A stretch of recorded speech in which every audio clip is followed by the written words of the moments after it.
বিশ্ববাজারে আচমকাই নেমে এলো এক বাণিজ্যিক ঝড়। যুক্তরাষ্ট্র হঠাৎ করেই ভারতের পণ্যের উপর বসালো 50% পর্যন্ত শুল্ক। সাথে সাথে একটি দেশ দেখতে পেল নতুন এক আশা।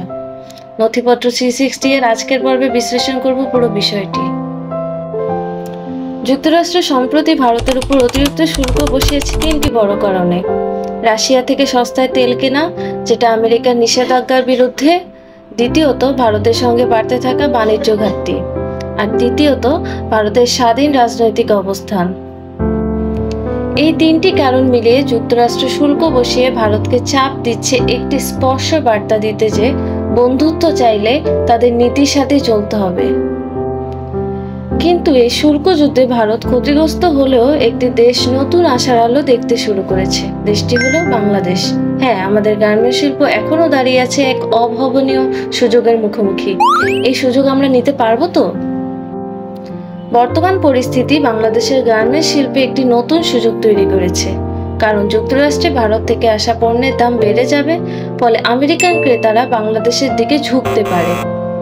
বিশ্লেষকদের মতে শুল্কের কারণে আমেরিকান ক্রেতারা বাংলাদেশের পোশাক থেকে 30% পর্যন্ত সাশ্রয় করতে পারে।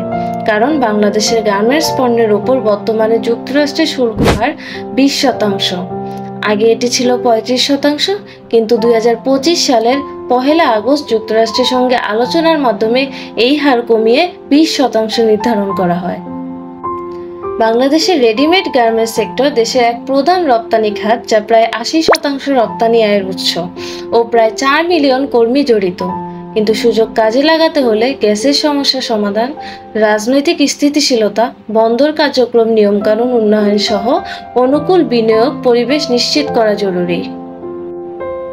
ভারতের উপর যুক্তরাষ্ট্রের অতিরিক্ত শুল্ক বাংলাদেশের গার্মেন্টস খাতকে একটি প্রতিযোগিতামূলক সুবিধা দিচ্ছে।